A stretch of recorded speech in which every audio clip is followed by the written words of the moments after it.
The Vietnam War began in good faith, by good people with good intentions, but some 2 decades later, it was all over. For the Vietnamese, it was not a war about communism, it was a war for independence, a war for Vietnam. But a combination of American overconfidence, Cold War tensions, and imperialist tendencies the Americans had previously fought so hard against, made the war in Vietnam one of America's darkest pages in its short but dense history. By the end of the war, more than 58,000 Americans would die, as too would 250,000 South Vietnamese soldiers. Over 1 million North Vietnamese soldiers and Viet Cong guerrillas would also perish, as well as over 2 million civilians from both the North and the South, and thousands more from Laos and Cambodia.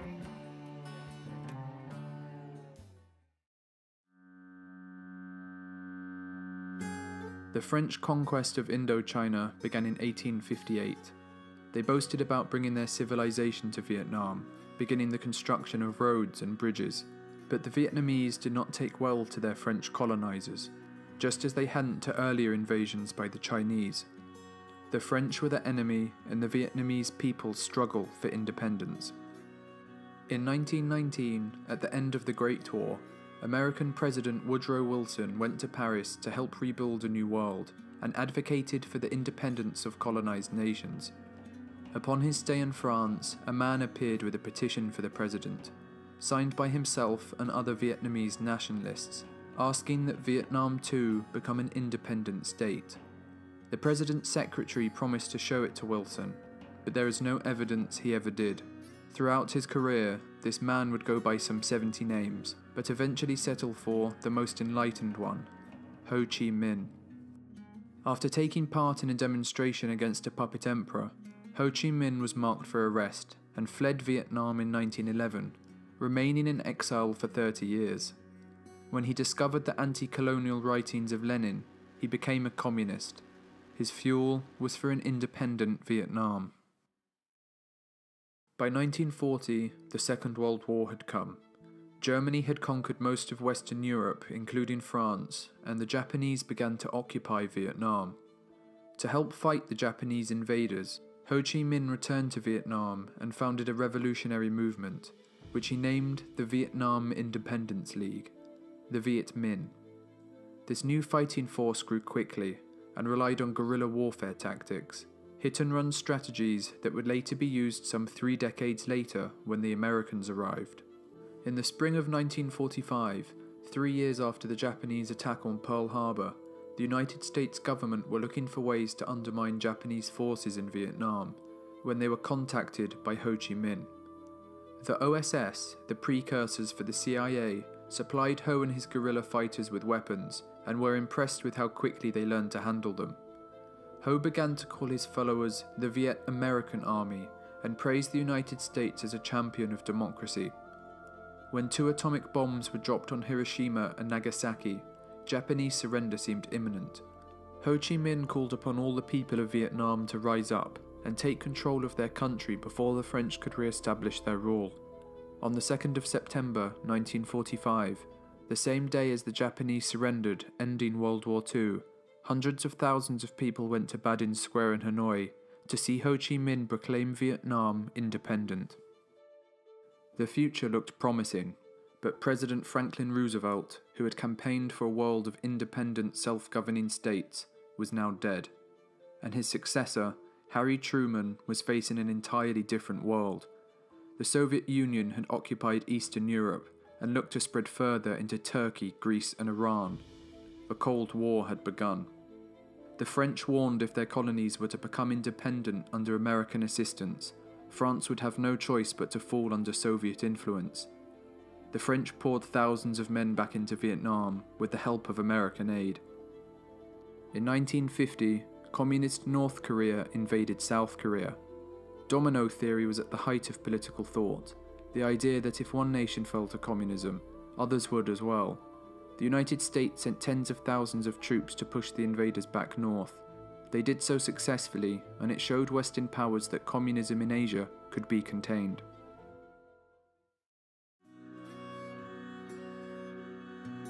By 1953, with the help of American aid, the French had been fighting for 7 years in Vietnam and had suffered more than 100,000 casualties. French platoons would be ambushed, trains blown up, roads blocked, all for them to be ambushed again.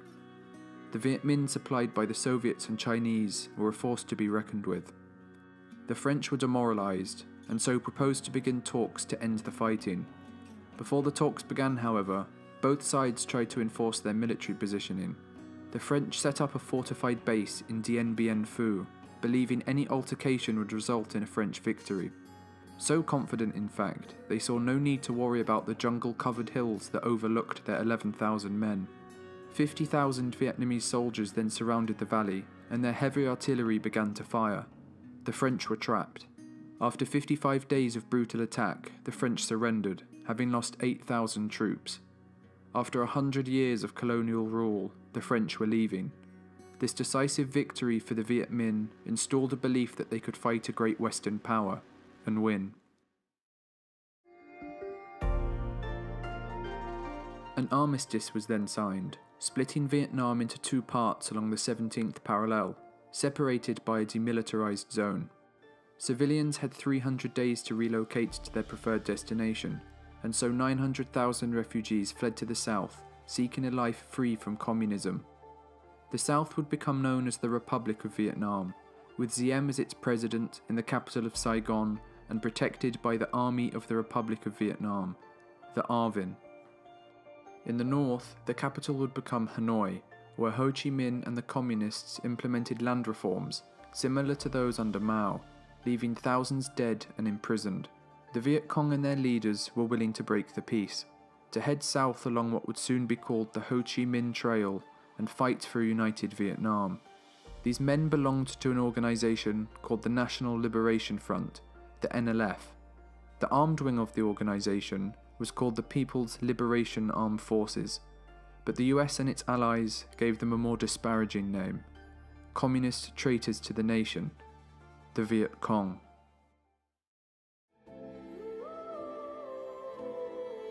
John F. Kennedy had been elected, and Cold War tensions were at new heights. The lessons from the Second World War were on every policymaker's mind. Aggressive dictatorships needed to be stopped before they constituted a serious danger to the peace of the world.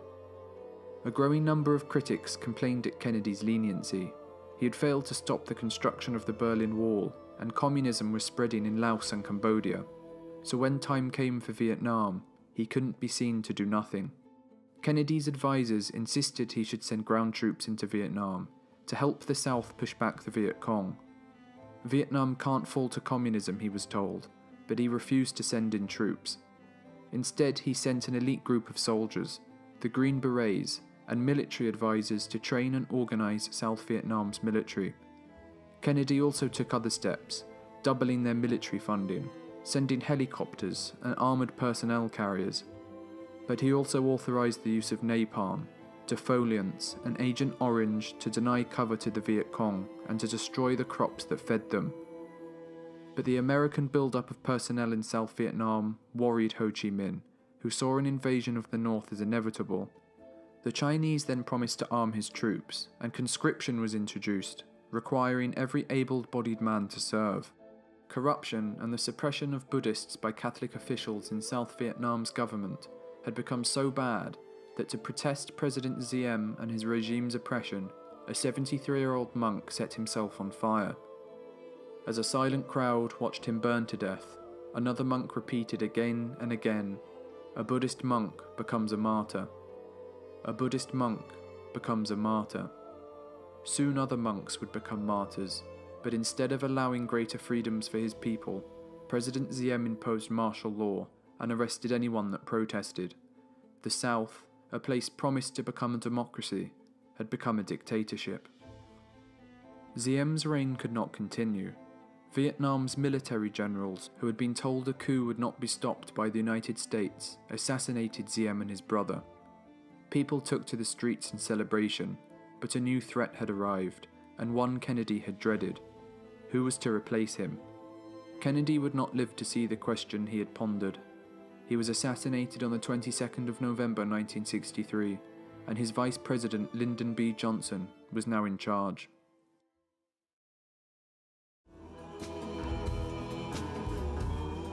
Fearing it would make a bad situation worse, Johnson had opposed the coup that overthrew Diem, and it had.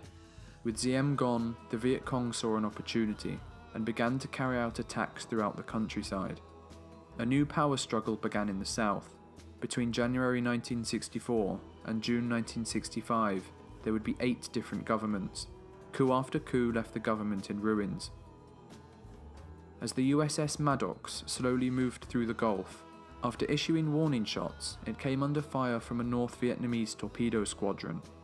Ho Chi Minh was shocked to hear of his Navy's attack, and the officer on duty was removed for impulsiveness. Ho Chi Minh demanded to know who gave the order to attack, but there are still disagreements to this day on who did.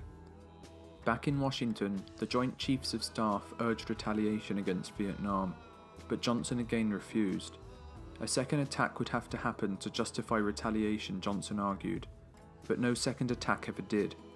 Instead, sonar operators convinced themselves an attack from the North Vietnamese had probably occurred. The attack was probable but not certain, Johnson was told, and since it had probably happened, it shouldn't be left unanswered. American pilots were sent to attack North Vietnamese torpedo boat installations and oil facilities. For the first time, American pilots dropped bombs on Vietnam. The non-existent second attack allowed Congress to pass the Gulf of Tonkin Resolution, granting the President authority to assist any Southeast Asian country threatened by communist aggression, and gave Johnson the legal justification to deploy US forces in Vietnam. In retaliation, North Viet Cong guerrillas shelled the American air base near Saigon, killing 5 Americans and destroying 5 B-57 bombers. Advisors again suggested to Johnson he should place troops on the ground and carry out an air attack on targets in the north, but he refused to send ground troops. The Viet Cong then struck an American helicopter base at Pleiku, killing 8 advisors and wounding hundreds more, and later blowing up a hotel, killing 23 Americans. Hoping to bomb them into surrender, Johnson responded on March 2, 1965, systematically bombarding targets, codenamed Operation Rolling Thunder. The president had changed his policy from retaliatory bombing to an all-out attack, something that was kept from the public. The American people couldn't know he had widened the war. Viet Cong attacks continued, but America couldn't leave. They were too heavily invested, and a withdrawal would make them look weak. So in March 1965, Johnson took the action he had avoided for so long. He was putting ground troops in Vietnam. It was no longer a fight against communism, as Pentagon papers later revealed. It was to avoid humiliation.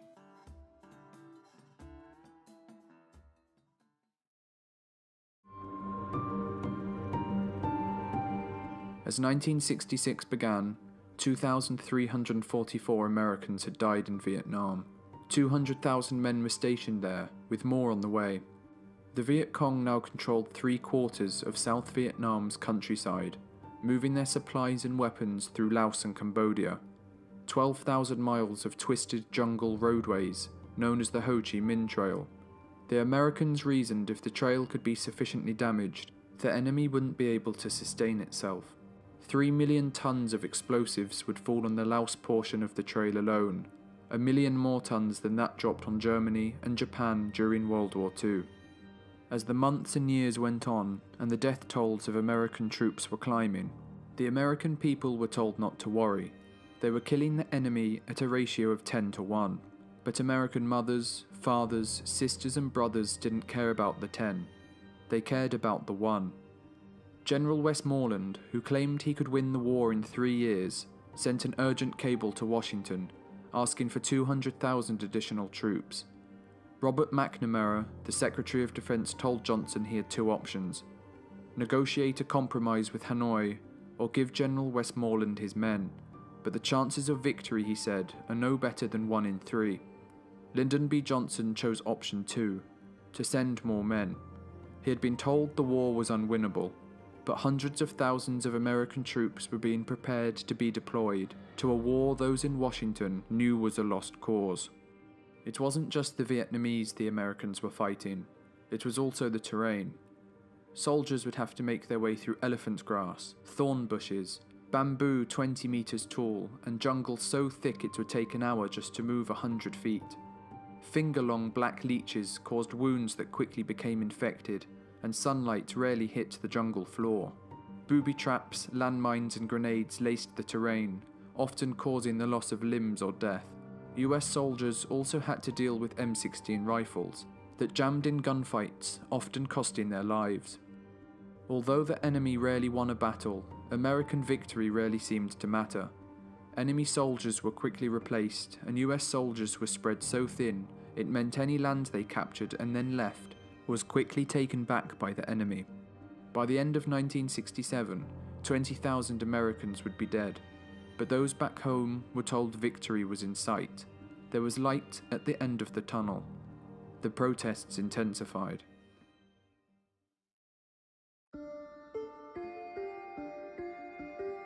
At the beginning of 1968, 500,000 US troops were in Vietnam, and American leaders promised victory was in sight.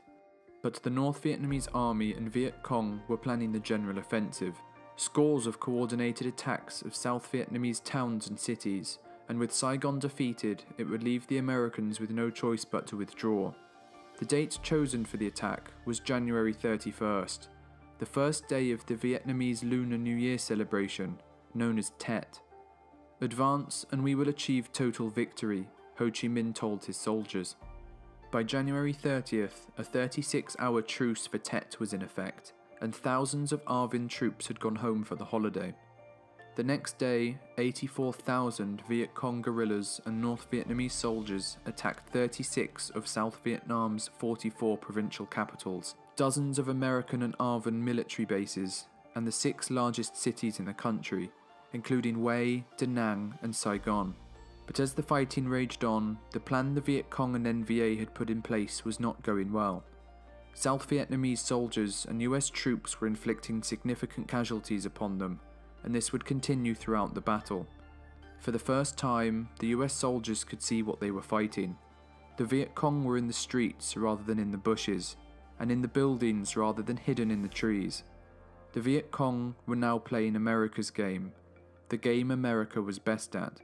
After months of fighting, the Viet Cong were pushed back. Johnson claimed the Tet Offensive was a devastating defeat for the Communists.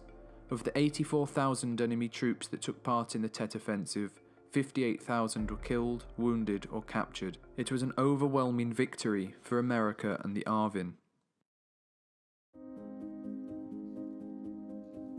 The Vietnam War was the first television war, in which on-site coverage from the front lines was brought into the American living room. The public had been told up to the Tet Offensive the war was nearly over. The North Vietnamese were so ground down that victory was in sight. So when the offensive was launched, it contradicted what the American people had been told, and it broke their trust in the government. Protesters took to the streets. On March 31st, 1968, Johnson spoke to the nation on television. He announced the US was to stop bombing North Vietnam in the hopes to get them to the negotiating table. He also said he would not run for re-election. It stunned the nation. He would begin to focus his efforts on achieving peace. Martin Luther King was then assassinated, and protesters again took to the streets. The nation hadn't been this divided since the Civil War. To make matters worse, as Robert Kennedy ran for president and campaigned to bring the war to an end, in June, he too, just like his brother, was assassinated. The nation was torn apart.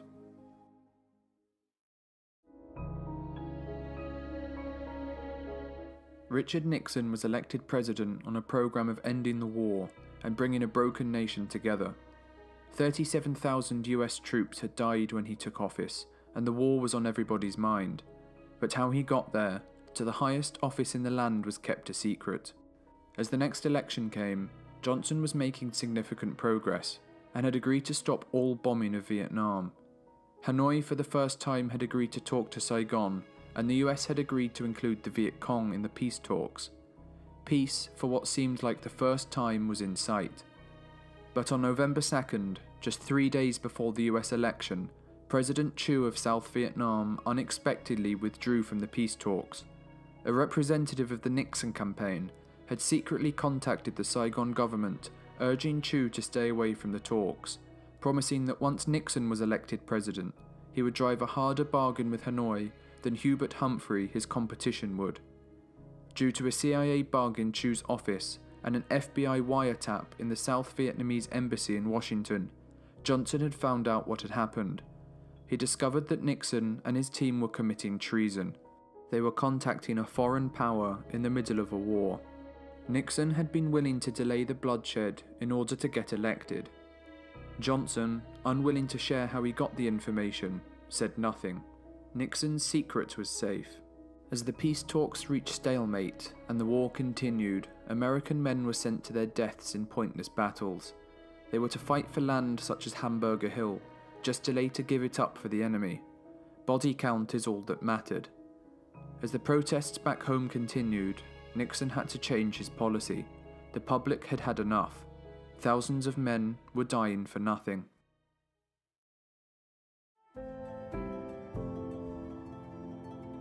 A policy of Vietnamization was to take place. ARVN troops would gradually take on more and more responsibility, and American troops would start coming home. The Americans began training the ARVN, sending more than 1 million M16 rifles, 40,000 grenade launchers, and thousands of vehicles. Both American and South Vietnamese officials knew, if America couldn't win with 500,000 of its own troops, South Vietnam by itself stood no chance. Publicly, Nixon claimed the campaign to be a great success. On September 2nd, 1969, the 24th anniversary of Ho Chi Minh's declaration of Vietnam's independence, Ho Chi Minh passed away. For America, although military victories increased and casualty figures fell, anti-war sentiment had still grown. When the public found out in the small village of My Lai, American soldiers had slaughtered more than 500 innocent men, women and children, protests and anti-war sentiment reached new heights. Hundreds of thousands of people across the country took to the streets. 4 students were killed at Kent State and another 2 at Jackson State University. With negotiations at stalemate, Nixon began a bombing campaign around Hanoi. Remembered as the Christmas bombing, 1,600 civilians were killed. On December 26, Hanoi agreed to return to negotiations. It would take them just 6 days to reach a final agreement. America had bombed them into accepting a deal. Prisoners of war were to be released, and American troops were to withdraw from Vietnam.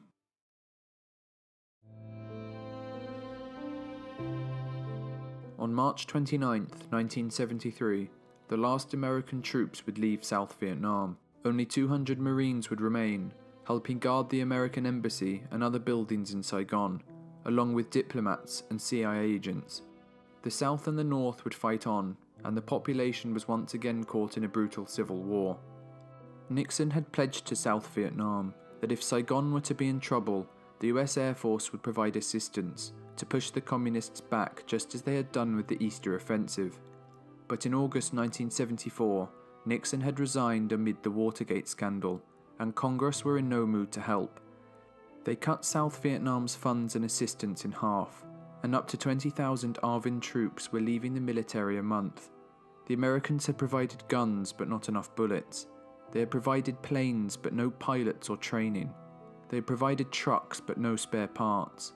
Things in the South were quickly falling apart. The North pushed on south, defeating ARVN forces at every turn. After 30 years of civil war, Saigon was going to fall. Everything the Americans had fought and died to prevent was going to happen. Soldiers and civilians began to flee south to evade the North Vietnamese army, and President Thieu resigned.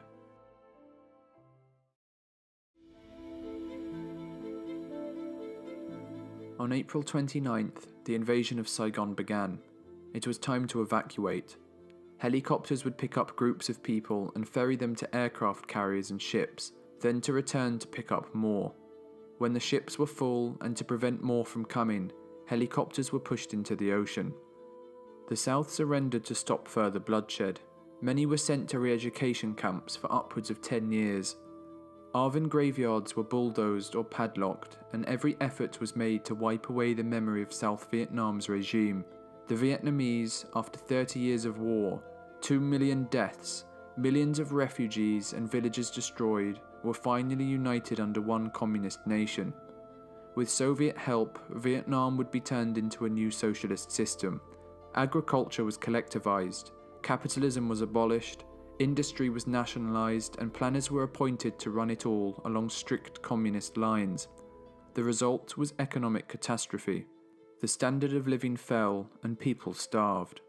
1.5 million people would eventually flee, with 400,000 making it to America.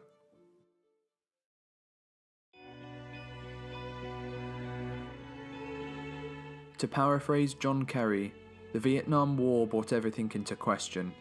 The rationalization of destroying villages in order to save them, America's morality in the face of My Lai, the meaning of free fire zones, shooting anything that moved as soldiers placed a cheapness on the lives of civilians, the falsification of body counts to increase kill-death ratios, the unimportance of battles as men charged up hills because their generals told them to, and after losing 1 platoon or 2 platoons they marched away to leave the hill for the enemy.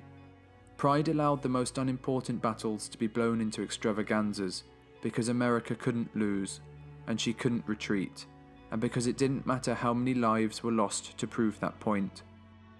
But for those who fought and died on all sides, risked their lives for their country, who showed bravery and sacrifice, they shouldn't be forgotten, for it was not a soldier's war, but a political war, for which America and Vietnam will never be the same.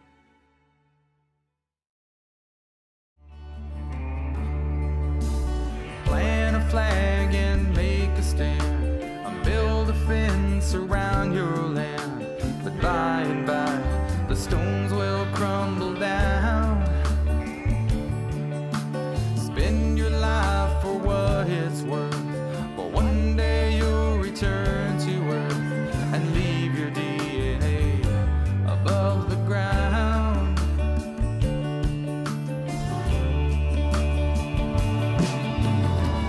Whoa, we're only here for a short while. Better take it with a smile and try